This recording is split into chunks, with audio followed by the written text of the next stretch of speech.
determine when to go in-network versus out-of-network. It's a spreadsheet strategy for making that decision. My name's Rob Murphy, and I'm here with the other members of my family business. We're a mom and pop surgery center company, and we have centers in New York, New Jersey, Florida, Connecticut, and Texas now. So I'm here with my brother Johnny, my brother-in-law Bill, my sister Ellen's in the company, my brother Paul, and my brother Terrence. So we're going to, we have a lot to do actually. We have to cover a lot of things. We're not going to do a lot of theoretical stuff, and we're not going to throw any business buzzwords out, you know, like paradigm shift and all these things. You know, sometimes you sit in one of these seminars, and after an hour, you're going to bang your head against the wall because you're like, just tell me what I need to do. All right, so we're going to try to tell you what you need to do to accomplish this. Johnny, can I see my notes on this screen?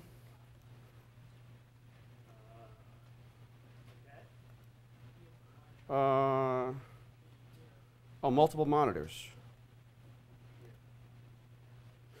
Yeah, so arguably this is the most important seminar you're going to attend here at Becker's because, okay. Huh? Click OK?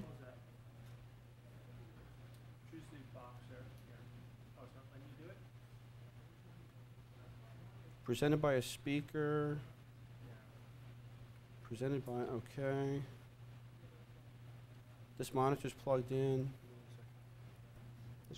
It should come here. Yeah, no, but I want to give it 2 monitors. Okay, all right. So anyways, you know, it really is, you know, arguably the most important thing you're going to do because this is where the profit comes into your surgery center. If you don't know your costs, if you don't know your profits or your projected profits for going in network, you just can't make the decision. And we actually have a handout, so you don't have to take too many notes. We have all these slides photocopied on a sheet of paper over here, and we also have your It won't go to 2 monitors. That's okay. All right. I don't need it. Okay, so. All right, so this talk is not about insurance so much. It's about money. Okay, the bottom line really is becoming more and more important. You got to know your costs. We started doing this 20 years ago, and costs really weren't so much of an issue back then. Money was just flying in, out-of-network benefits. There was no issue about in-network or co-pays or deductibles. 20 years ago, 70% of the patients had really bona fide out-of-network benefits, and 30% had only in-network, you know, the blue-collar set. But now you're finding that 70% of the people actually do have out-of-network benefits, but they're not bona fide. You know, you send a bill in for $10,000 and you get an EOB back and it says, oh, we approved $10,000. This is great. You look at the bottom under the perforation and the check is 0. The deductible was $8,000 and the copay was $2,000. You're seeing this more and more wherever you go. And I'm sure you guys are seeing it too. So one comment here, you know, a lot of these seminars, and I've been going to these since they started here in Becker's and, you know, Miami and all the other ones. And sometimes you can walk out of these things looking like Dorothy here, scared to death because some of these big companies and management companies are trying to sell their product. They're trying to get you to sell your surgery center. They're trying to get you to sign a management contract. And they give you the impression that you can't do this, that you need a big, huge multinational company. You need IBM. You need one of these big publicly traded companies to do this. You don't need them. We can do it ourselves. I'm going to show you how to do it. We do it ourselves, and I think we do it even better. You know, behind the curtain is often not as intimidating or complicated as it seems. And the weapon we're going to use here is the spreadsheet, the Excel spreadsheet. It really is amazing what this thing can do. We're very small businesses compared to what you can use an Excel spreadsheet for. You know, you can have millions of columns, millions of rows. we're probably only using thousands of them. We're using a very, very tiny bit of the processing power of this program. And we like to put everything together into Excel. Some people have stuff in a clinical practice management system. They have stuff in QuickBooks. We like to bring it all together just so we can manage it and manipulate it the way we need to manipulate it. So we're going to show you the actual spreadsheet that we use. This is sort of the, down where we live, we're in Manhattan. We've got the Occupy Wall Street folks, and we figured they would love this because it's like the big guy, the little guy versus the big guy. So we're the little guys in many cases, and we're going to show you how to do what the big guys do. All right, we've all heard about this risk spectrum, or they call it the continuum of risk, and this is where you got to watch out for litigation if you're running an out-of-network shop. Cigna's going to come after you. They're going to sue you. They're going to kick your doctors out of network. You see the things that are happening across the country.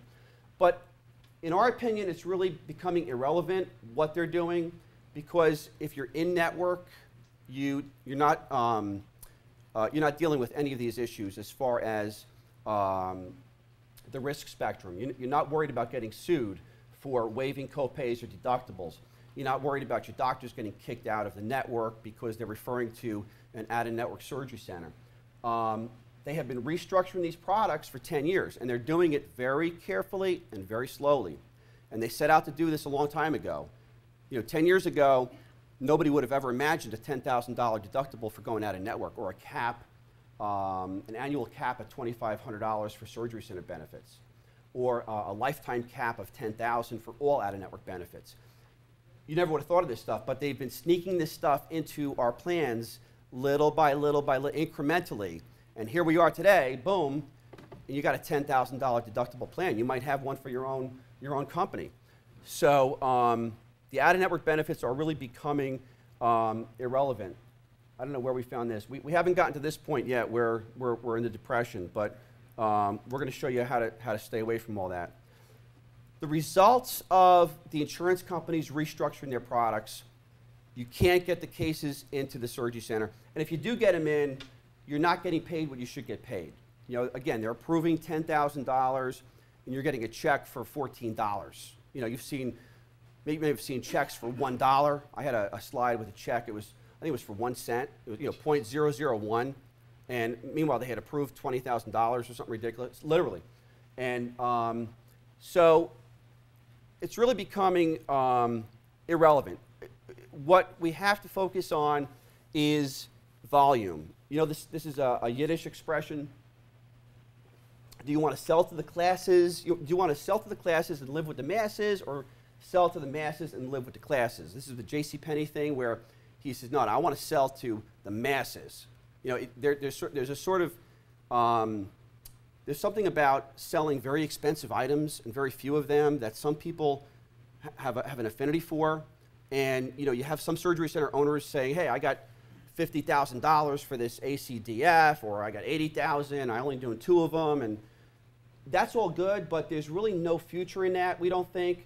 In our opinion, the future is in selling to the masses, getting and living with the rich. You want to live with the classes. So this is what we're going to be talking about today, and how you can make this work. Okay, healthcare reform. Dangers. A lot of the docs, we're all dealing with doctors in most of our surgery centers. I know I am, and a lot of them really get angry with insurance companies very often, because you got to understand, they're selling their time. They only want to work 40 hours a week, 60 hours, whatever the number is. There's a finite number of hours that human being can work. So their mentality is, rightfully so, every nickel the insurance company takes off a payment is a nickel out of their pocket. That's not the case for the surgery center, because the surgery center is scalable to a certain extent. If you have 2 rooms, you can go to 4 rooms, you can go to 10 rooms, you can go to 20 rooms. So it's not completely scalable, but it's certainly a lot more scalable than a human being. So the docs don't always get this. They say, well, listen, we're getting $2,000 now out of network. Why are we going to take $1,000 in network? Well, doc, we're going to show you that you're going to make more money. that's the bottom line. It's the profit. So that's all that matters. And we got to sort of, check the egos at the door and just look at this in terms of numbers and what the numbers play out to be. So you're going to go in network when the case volume or reduced revenue forces you in. And we're going to go through this by payer. Nothing about emotions or feelings is involved here. And this is best determined mathematically with the spreadsheet. And again, we're going to have to connect the cost of doing the case with the clinical information and the billing information. It's all got to come together. Some people have a billing program over here, a clinical program over here, and they're using QuickBooks over here for accounts payable. So it may be easier to just put everything into a spreadsheet. And this way you have it all in a snapshot. Okay. Okay. All right, the time-consuming piece is going to be assembling the data and negotiating the rates. We've spent probably 3 years using this system, and every month we're constantly working on it. It's an evolving, it's a living organism. It just keeps growing and getting more and more accurate as time goes on. So we're going to take historical, we're going to take what actually happened. We're going to take the spreadsheet and show what happened in 12 months at your surgery center. And it's going to have the revenue for every case and the profit for every case. And to get the profit for every case, you're going to have to know your cost per minute. You're going to have to know how many minutes that person was in the operating room, and we're going to apportion those minutes over all the minutes in the year. And we're going to show you simple division. This is 1 + 1 = 2. And then we're going to use this as a base to create a pro forma for the in-network business. So we're going to start with what actually happened, and then we're going to build onto it, and we're going to show you how we can accurately predict what's going to happen. We actually did this with one of our surgery centers, and this is about 18 months ago now. And they told us, we told them, listen, you're going to do more work, and you're going to make less money per case, but it's going to work out. It's going to be more profitable. All right, they told us we were crazy, and no matter how many spreadsheets you show them, it's just not going to work. So we bet our contract on it. We said, you know what? If this doesn't work, then we don't know what we're doing. So let's try it, and if it doesn't work, and you want to go find somebody else, be our guest. So we did it, and it was sort of like getting in a spaceship that you built yourself and launching yourself into space, because you're holding on for dear life. You're hoping that it works, because it's theory on paper. But until it actually starts happening, you got to hope that it works.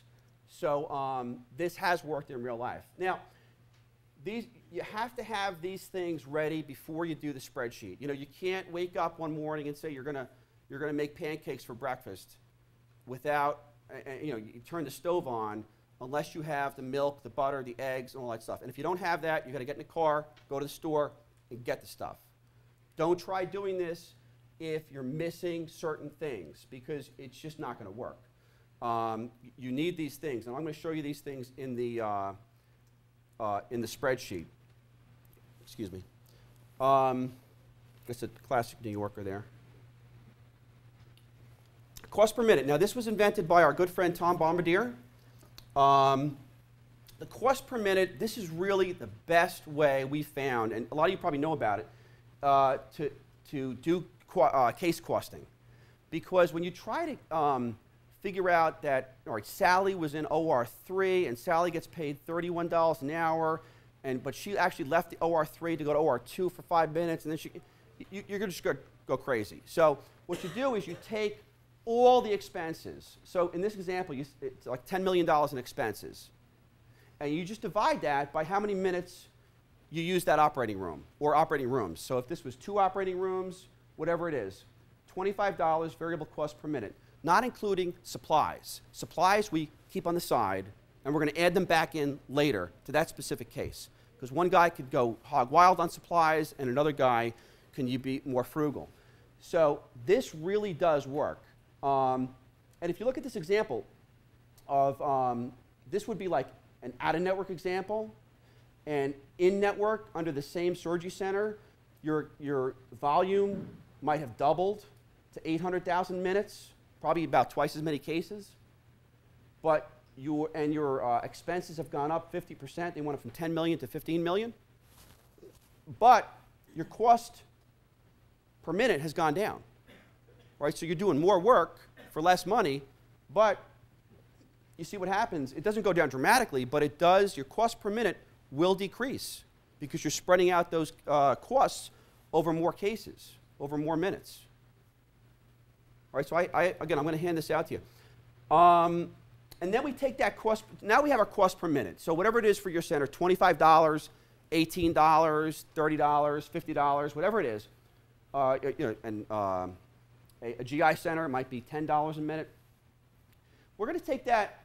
We're going to figure out a cost per case. So we have a good example here. I made up this name, Dr. Jack Delhagen, knee scope by him, July 1st. All right, Dr. Jack did this knee scope. Payments, $3,000. Supply costs, $500. That's what he actually used. He opened up a certain number of sutures in the OR, and the nurses have to keep track of this.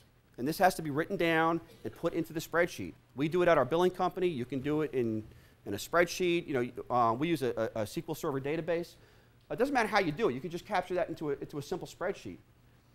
And then you figure out, okay, he used 45 minutes to do this knee scope, multiplied by the cost per minute of $25, so $11.25 in time cost, added to $500 in supply costs, comes out to $16.25. All right, so this is what the case costs to do. So now you know case cost, because you can't go on from here unless you know your case cost. It's just you're shoveling against the tide. And you got to know your profit too. So profit is very simply your payments minus your expenses for this case. So this is like the building block we use before we move forward. So we've got our cost per minute. We've got our a cost per case for every case that we did for the entire year. And I'm going to switch over to the spreadsheet here. And here's the spreadsheet. And again, I even have copies of this spreadsheet for you that I can show you. View full screen. Okay. So this is how we do it. It's not showing the whole thing here. What we do is we have this spreadsheet. Now this is a spreadsheet with pivot tables. This is probably a 50 megabyte spreadsheet. It's massive. It's got every doctor in it, every insurance company. This is where we're carving out when we're negotiating. As you can see, when you are negotiating with the insurance companies, the carve-outs can be a lot more important than the actual rates. For example, like the rates they gave us are up there. We're not really too concerned about the rates because what we did is we figured out the most common procedures we did at this particular center. This happens to be urology, ortho, ENT, and spine. And we actually carved out 80% of the cases. So we said, listen, we only want to carve out 15 cases. Okay, we can negotiate that. Well, let's carve them out. I don't think they realize that these 15 cases are almost all of our business. So the fee schedule is something we barely even use. I mean, occasionally a case will fall into the fee schedule, but most cases fall into the carve-outs. But anyways, this goes on. This has the block time for all the doctors, all the different insurance companies that we're dealing with. So this spreadsheet is where it all comes together. And this is where we come up with our answer as to whether or not something's going to work. So let's take this example here. This is just one case that was done. And it's representative of what's happening with Blue Cross Blue Shield here. So it was a 29881 knee scope? Yes. Probably knee scope. And it was a long one, so it was probably multiple procedures. So we have all the things we talked about we have here. We have the, again, this is historical. This case actually did take place on May 3rd, 2011. The payments on this case were $6,900 out of network. They spent 64 minutes in the OR. So that multiplied by like $31 for the center per minute comes out to $2,022. The guy opened up $313 worth of sutures or what have you in the OR. So your cost for this case is $2,300 and change. So you subtract that off the $6,900, and this is your profit out of network, $4,590. Simple. Now, in network, the profit is taking whatever the rate is. It's not showing on another sheet, but it's taking whatever the rate is and subtracting the cost per minute, which is probably about $1,800. It's a little bit less. And the supplies are going to stay the same. They're $313. He used what he used.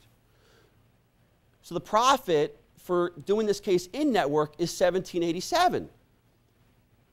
Hey, don't go in network. Obviously, you're losing money, right? This is what a lot of people, doctors look at and say, hey, forget it. Screw them. We're not going in network. Well, wait a minute, doc, hold on. We went to all the offices, and we determined how much volume Blue Cross Blue Shield, how many patients were going to the hospital. And in this particular case, they were actually sending 3 cases to the hospital for every case that went to the surgery center. That wasn't the case a year ago, 3 years ago, 4 years, but that's the case now. So when we do those 3 cases, and this place happens to have the capacity, the profit goes up to $5,362. So it's more profitable to be in network on that case. Now, what we do is we just add them all up, and this is the profit that we actually made from Blue Cross Blue Shield for that center, for that, I think it was a year, $1.1 million. In network, if we stayed at the same volume of cases, 448, we would have only made $620,000. However, since we're tripling the volume, we're going to end up with $1.8 million in profit from Blue Cross Blue Shield. The key is, the key is tripling the volume. Correct. Yeah. Now watch over here with Aetna, that didn't take place. Aetna did not work. So Aetna, we went to all the offices and we said, okay, how many cases are you sending to the hospital? They were only sending 2 cases to the hospital for every case we were doing at the, 1 case to the hospital for every case we were doing at the surgery center. So with Aetna, we could double the volume.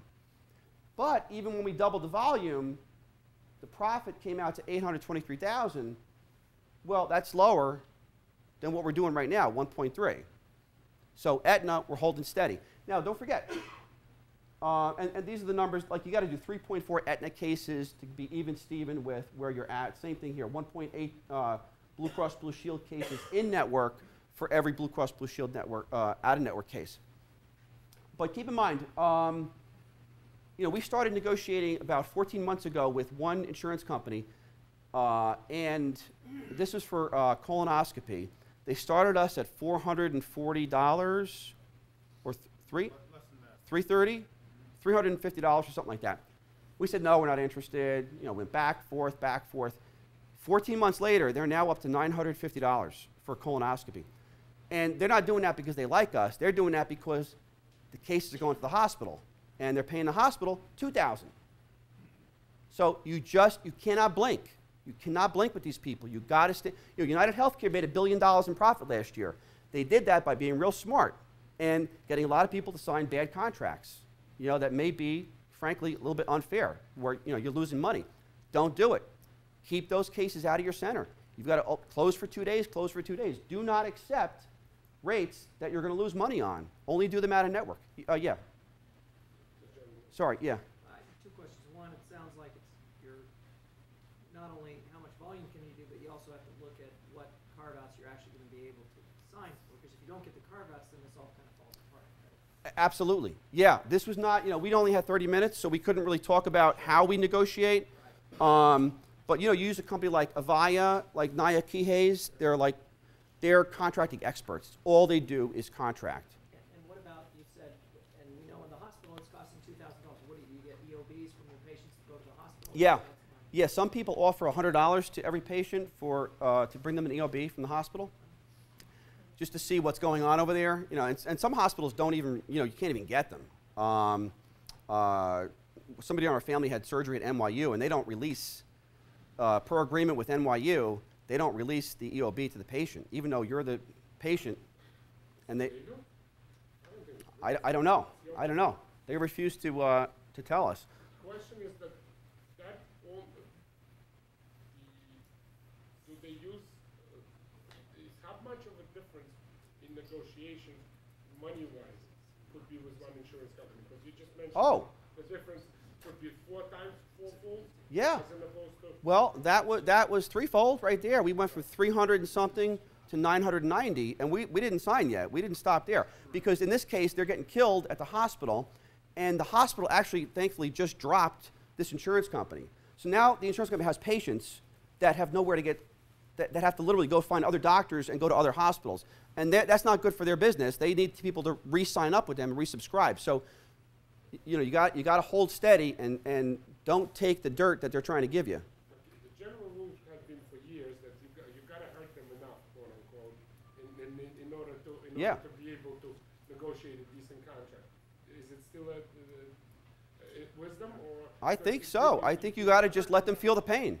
You don't call them. They call You don't, yeah, and some of our centers, we don't call them. We let them call us. Now, we have a lot of centers, maybe that's why, but in a lot of cases, we force them, and we wait for the phone call. And sooner or later, they're going to call you, you know, especially if you're in certain markets. Like this market, there's a hospital, it's charging them probably $3,000 for a colonoscopy, and they're offering us $200, and we're like, you know, you call us when you're ready. And we've spoke to them, you know, 3 or 4 times. I mean, it's not a battle, but it's about money. They're trying to make as much money as they can for their shareholders, and, you know, we're trying to extract as much as we can for what we do. So why would it take them so long to make that decision? They're losing. Because they're bureaucracies. It's like dealing with the government. They're just so slow. And, you know, and you got to be persistent. I mean, my brother-in-law Billy here, he does a lot of negotiating for us.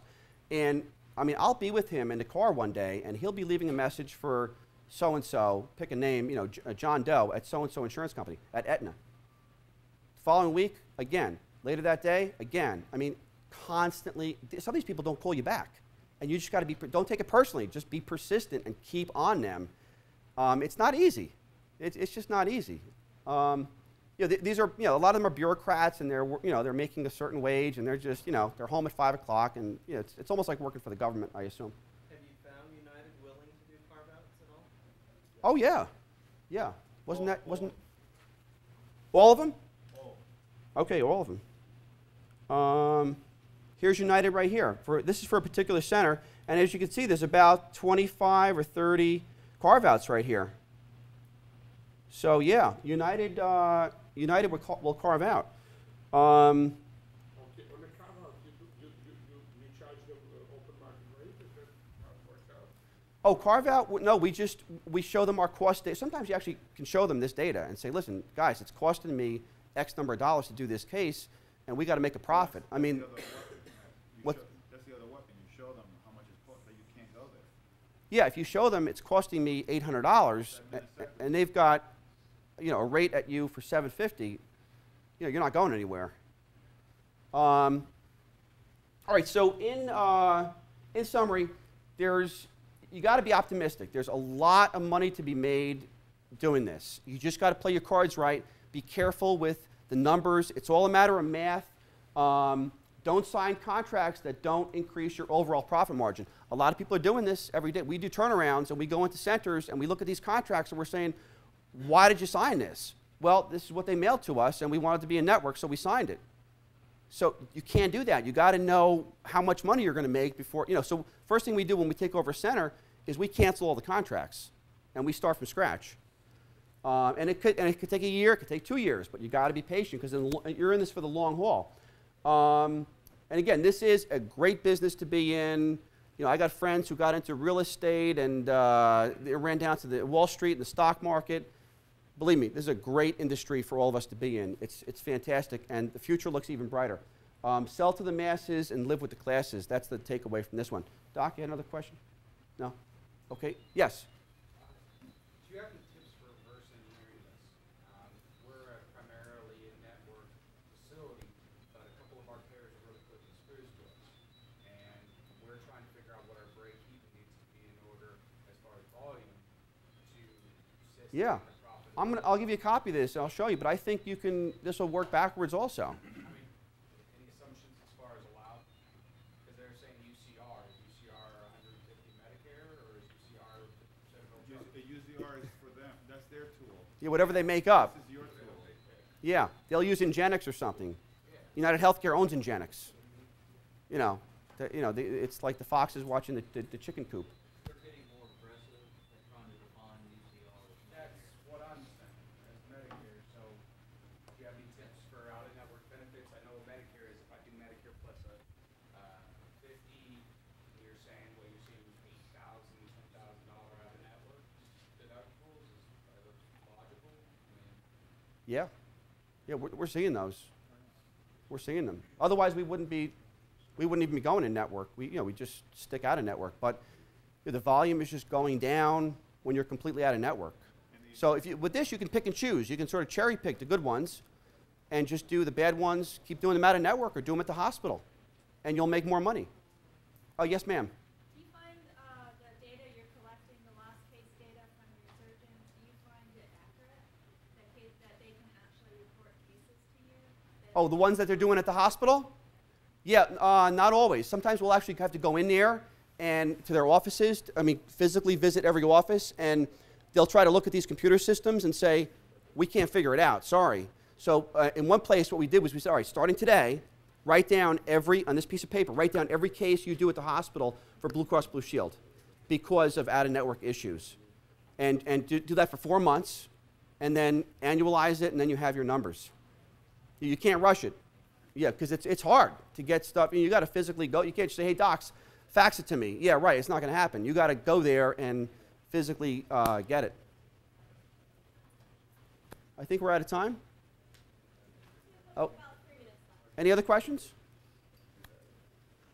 Oh, one more question. When you do the carve-outs, are you are the insurers tying those back to Medicare rates or multiples of Medicare rates?